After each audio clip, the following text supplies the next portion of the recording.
Occupational English Test. Listening Test. This test has 3 parts. In each part, you'll hear a number of different extracts. At the start of each extract, you'll hear this sound. You'll have time to read the questions before you hear each extract, and you'll hear each extract once only. Complete your answers as you listen. At the end of the test, you'll have 2 minutes to check your answers. Part A. In this part of the test, you'll hear 2 different extracts. In each extract, a health professional is talking to a patient. For questions 1 to 24, complete the notes with information that you hear. Now, look at the notes for Extract 1. Extract 1, questions 1 to 12. For questions 1 to 12, complete the notes with a word or short phrase that you hear.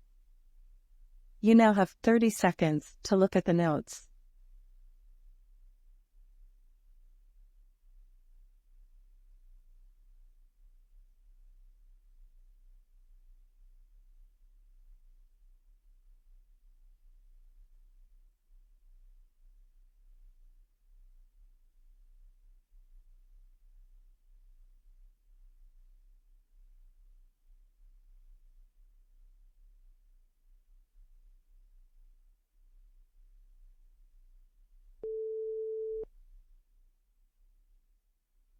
Hello, are you Mr. Thompson? Yes, that's me, Doc. Great, nice to meet you, Mr. Thompson. I see you're here for some persistent headaches. Yes, Doctor. It's been going on for a couple of weeks now. Can you describe the headaches for me? Are they localized to a certain area or more of a general headache? They're localized. The pain is mostly around the temples. On a scale of 1 to 10, how would you rate the pain? I'd say it's usually around a 7. Sometimes it goes up to an 8 or 9. Have you noticed any other symptoms accompanying the headaches, like sensitivity to light or nausea? No nausea, but definitely some sensitivity to light. It's hard to be in a bright room when it happens. Do you have a history of migraines in your family? My mom used to get them pretty bad. I see. Have you experienced any changes in your vision? Not really, no. What about your stress levels? Have you been under a lot of stress recently? Well, my job has been a bit demanding lately, but it's nothing out of the ordinary. Are you currently on any medications? Just some over-the-counter pain relievers for the headaches. I'm concerned about your symptoms, especially given your family history and the intensity of your headaches. Although stress can certainly be a factor, it would be wise to rule out other potential causes. So what's the plan, Doc? Firstly, I'd like to get some blood tests and an MRI scan of your brain to rule out any underlying issues. I'll also refer you to a neurologist for a more specialized evaluation. Sounds good. Anything else? For now, let's start with that. Depending on the results, we'll determine the next steps.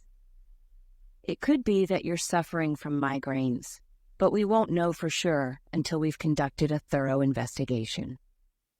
Understood. Thank you, Doctor. You're welcome, Mr. Thompson. Let's get you feeling better.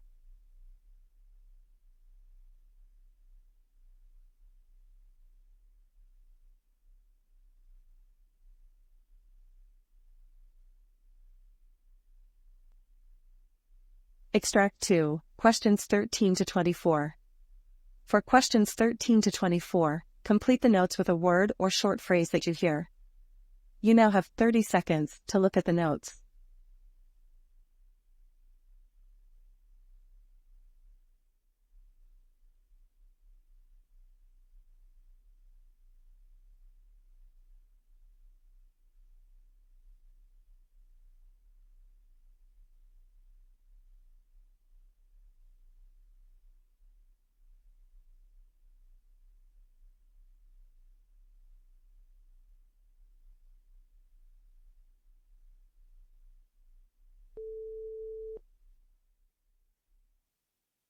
Hello, Mrs. Johnson. Thank you for coming in today.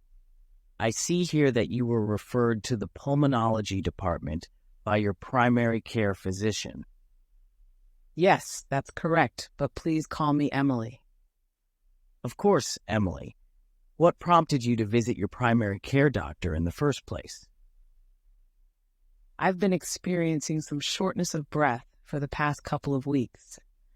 At first, I thought it was anxiety or stress, but it's become a daily occurrence. Are you experiencing any other symptoms along with the shortness of breath?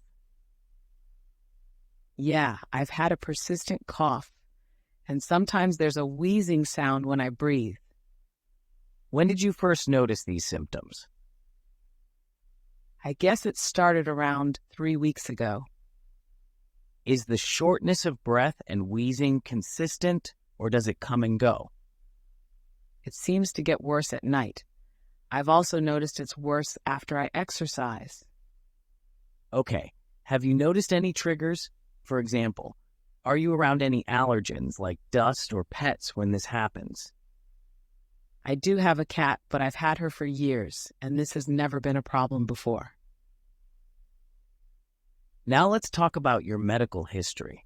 Have you had any surgeries, or do you have any chronic conditions? No surgeries, but I do have high cholesterol and take medication for it. And what medication are you currently on? I take statins for the cholesterol. Other than that, just some multivitamins. All right, you don't appear to be at risk for medication-induced lung issues. On examination, I noticed some wheezing upon auscultation.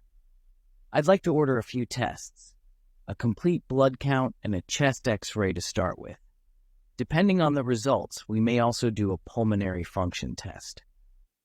Wow, that sounds like a lot. What are you thinking? Given your symptoms, we need to rule out a variety of potential causes. It could be something like asthma, given the wheezing and exercise-induced symptoms, or it could be something else affecting your lung function. The tests will give us a clearer picture so we can proceed with the most effective treatment. Okay, sounds good. When should I expect the results?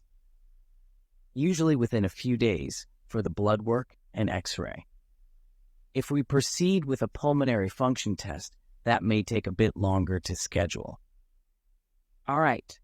Thank you for explaining everything. You're welcome, Emily. Once we have the results, we'll have a better idea of how to improve your quality of life.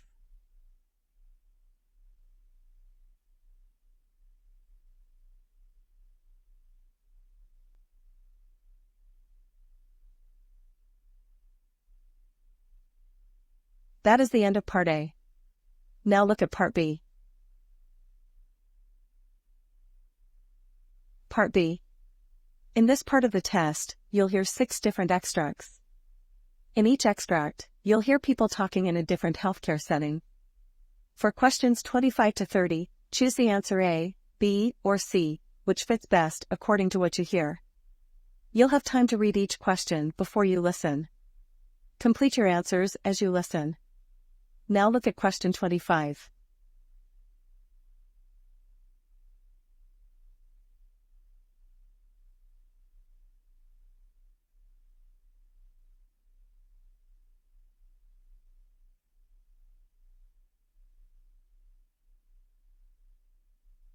Dr. Smith, I have a patient with a recurring urinary tract infection that I'd like to discuss with you.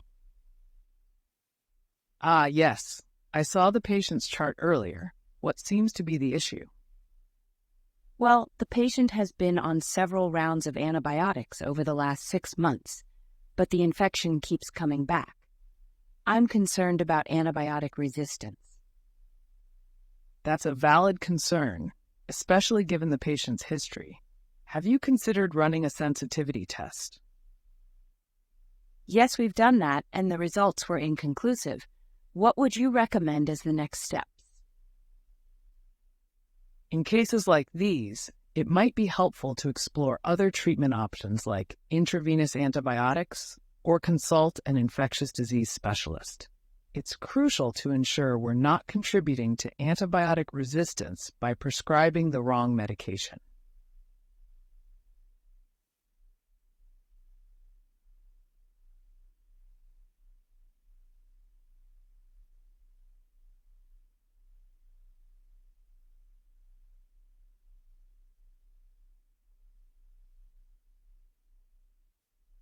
Now look at question 26.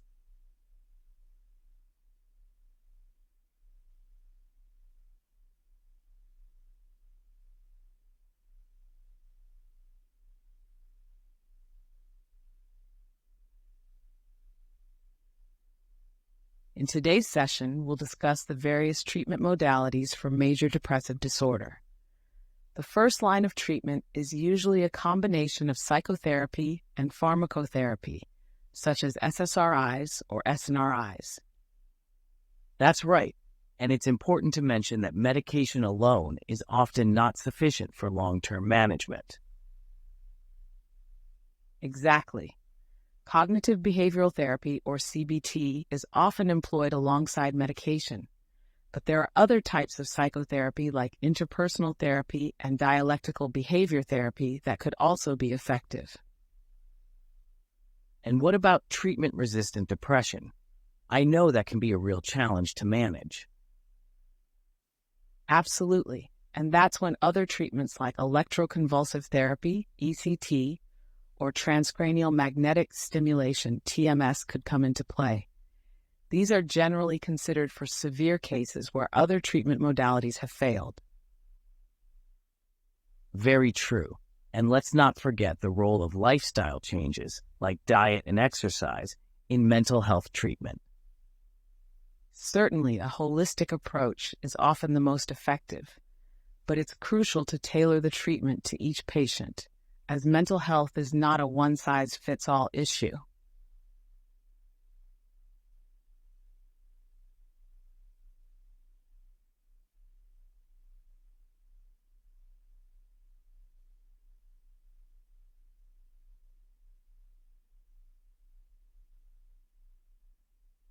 Now look at question 27.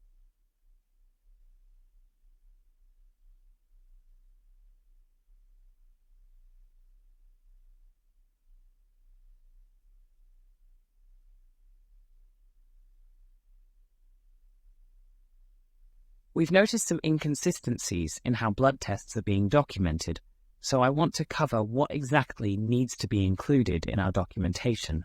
First, always note the date and time of the sample collection, as well as the indication for the blood test. Was it routine screening? Was it to monitor medication levels? That needs to be clear. Then comes the results, which must be entered meticulously. Here, it's crucial to highlight abnormal levels and compare them to the previous results if available.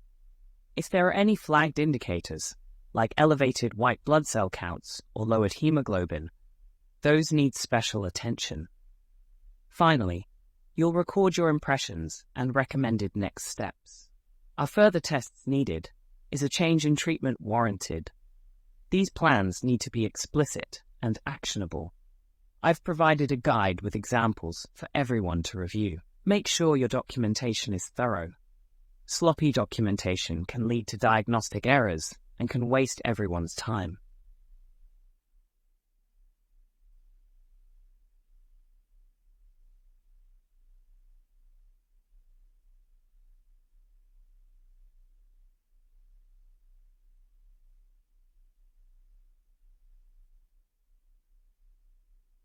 Now look at question 28.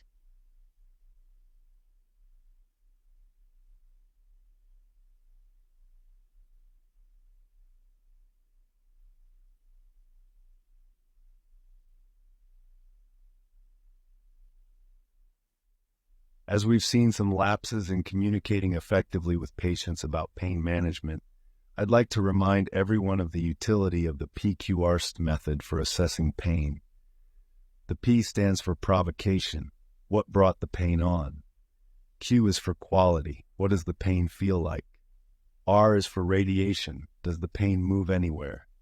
S is for severity. On a scale of 1 to 10, how bad is it?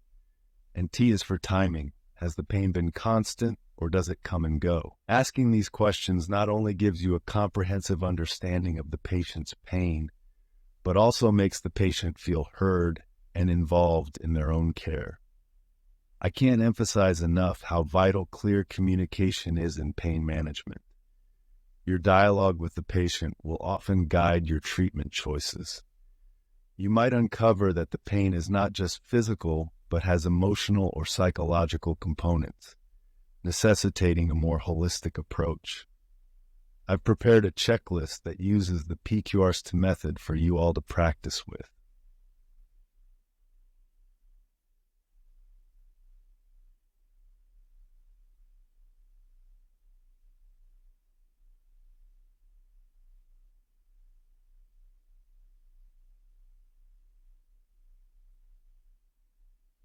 Now look at question 29.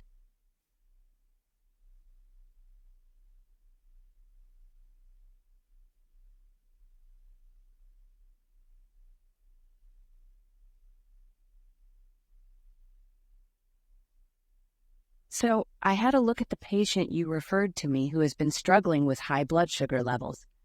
The HbA1c levels are sitting at 9%, which is quite above the target. That is concerning. They are on metformin and have been trying lifestyle modifications. Yes, I saw that. But given the persistence of high HbA1c levels, lifestyle changes and metformin alone are insufficient. I'm considering adding a GLP-1 receptor agonist or perhaps a basal insulin regimen to better control the glucose levels. I see. I'll be meeting with the patient soon and we'll discuss these options. Great. We really need to bring those numbers down to prevent complications. I'll send you my full report and recommended treatment adjustments.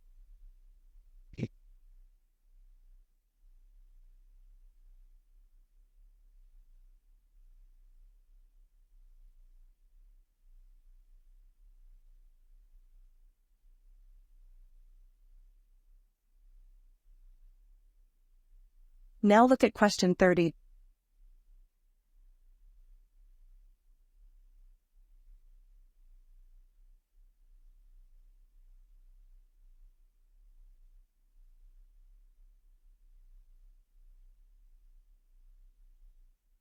I've been reading hospital safety reports, and it's alarming to see how many medication errors occur because of miscommunication or lack of double checks.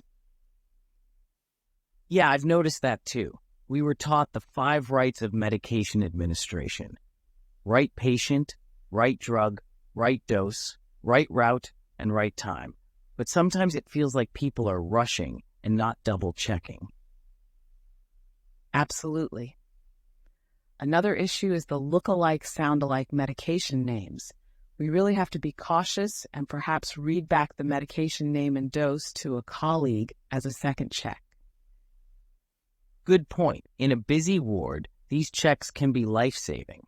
I think it's time to revisit our protocols to ensure that we're all adhering to best practices. Agreed. Let's bring it up in the next staff meeting. It's better to spend a few extra moments verifying than to deal with the consequences of a medication error.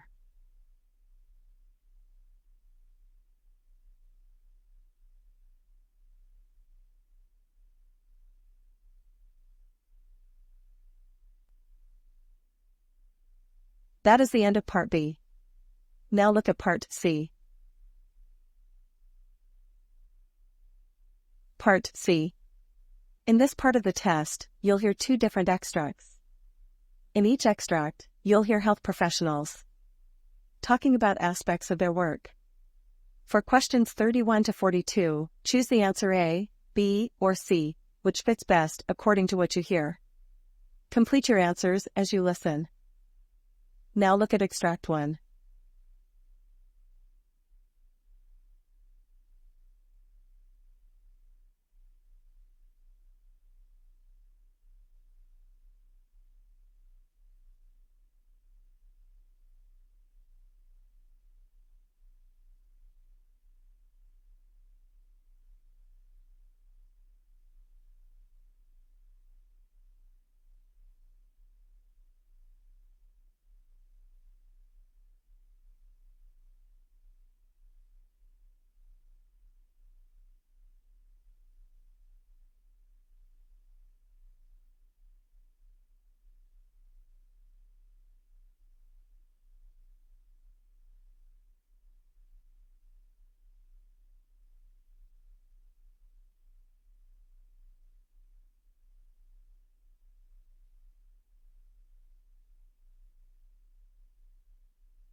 Welcome everyone.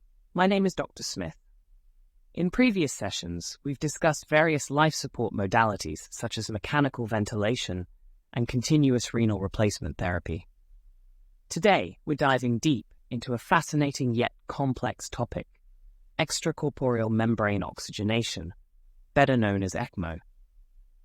ECMO is a form of life support that can take over for both the heart and the lungs, usually considered when other treatments have proven to be ineffective. ECMO is mainly used in two scenarios: veno-arterial, VA ECMO for heart failure, and veno-venous, VV ECMO for respiratory failure. Each has unique indications and contraindications, so it's vital to understand when and how to deploy them.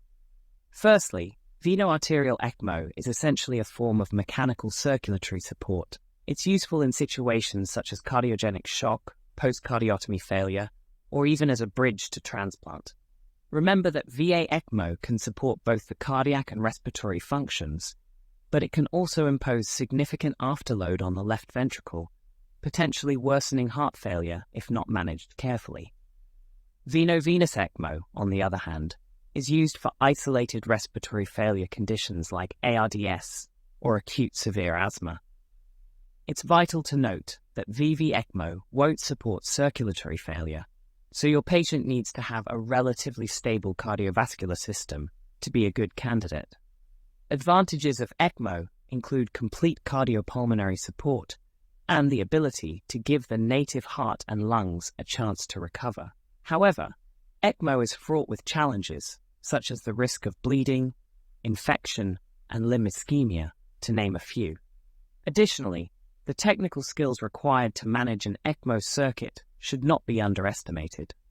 The initiation of ECMO should be performed only in specialized centers with multidisciplinary teams experienced in its use. Always remember, ECMO is a team sport that involves surgeons, intensivists, specialized nurses, perfusionists, and pharmacists. Speaking of pharmacology, it's crucial to realize that patients on ECMO often require adjustments in medication dosages due to changes in pharmacokinetics and pharmacodynamics. For example, these patients might need more aggressive anticoagulation to prevent clotting within the ECMO circuit. Before ECMO initiation, the patient should be adequately sedated and paralyzed to prevent dislodgement of tubes and catheters. After you've identified a candidate and prepared the patient, the cannulation process begins. Cannulation can be either percutaneous or surgical and should ideally be guided by ultrasound to reduce complications.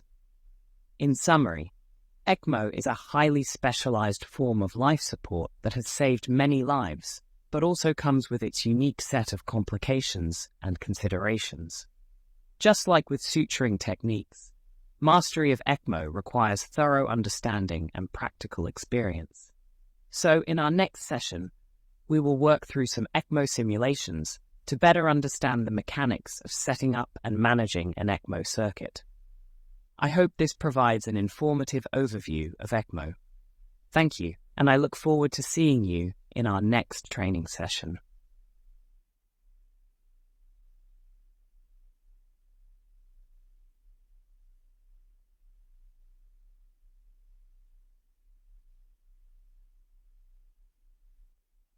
Now look at Extract 2. Extract 2, questions 37 to 42. You now have 90 seconds to read questions 37 to 42.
Welcome to today's segment of our series on groundbreaking healthcare innovations. I am delighted to introduce Dr. Jennifer Smith, a pioneer in the field of CRISPR technology, which has changed the face of genetic engineering. Welcome, Dr. Smith. Thank you. It's a pleasure to be here. Your work in CRISPR is revolutionary, but what drove you to enter the realm of genetic engineering in the first place? I've always been interested in the complexity of life at the molecular level. Early on, I became fascinated with genetics, the idea that our lives are dictated by codes within our cells. I wanted to understand how those codes work and how we can potentially rewrite them to solve major health issues. Incredible. What led you to focus specifically on CRISPR technology? During my postdoc years, I realized that traditional genetic engineering methods were time-consuming and imprecise. When I first learned about the CRISPR-Cas9 system, a naturally occurring defense mechanism in bacteria, I was captivated by its potential to make gene editing faster and more accurate. For those unfamiliar, could you briefly explain what CRISPR is? Certainly. CRISPR stands for Clustered Regularly Interspaced Short Palindromic Repeats, and it's essentially a tool that allows us to cut and paste genes. Imagine you have a document with a typographical error. CRISPR is like using the find and replace function to correct that error in the genetic code. Remarkable. How did you approach your research given the ethical concerns surrounding gene editing? Ethical considerations have been a part of the dialogue since the beginning. My team and I work strictly within the existing guidelines and focus on somatic cells, which are non-reproductive, to mitigate the risk of unintended consequences. For example, we are particularly interested in using CRISPR to treat diseases like cystic fibrosis or Huntington's disease. What successes have you witnessed in applying CRISPR technology to healthcare? One of the most promising applications has been in the realm of cancer research. We've successfully edited genes to make cancer cells more susceptible to chemotherapy, thereby increasing the efficacy of the treatment. We're also exploring CRISPR as a potential cure for genetic conditions like sickle cell anemia. How has the healthcare community reacted to these advancements? The medical community is incredibly excited, but also cautious. The potential for CRISPR to revolutionize medicine is enormous, but we need to move carefully to ensure the technology is safe and ethical. Given that this technology could potentially alter the human genome for future generations, what steps are being taken to ensure its ethical use? There's ongoing debate and discussion within the scientific and ethical communities about the appropriate uses of CRISPR. A global moratorium on editing germline cells, which are cells that could pass edits to future generations, has been widely supported. The focus right now is on treating diseases and conditions in a way that won't affect future generations. It sounds like a transformative but carefully guarded frontier. Thank you for sharing your insights, Dr. Smith. You're welcome. It's a field with so much promise, and I'm excited to see where it takes us.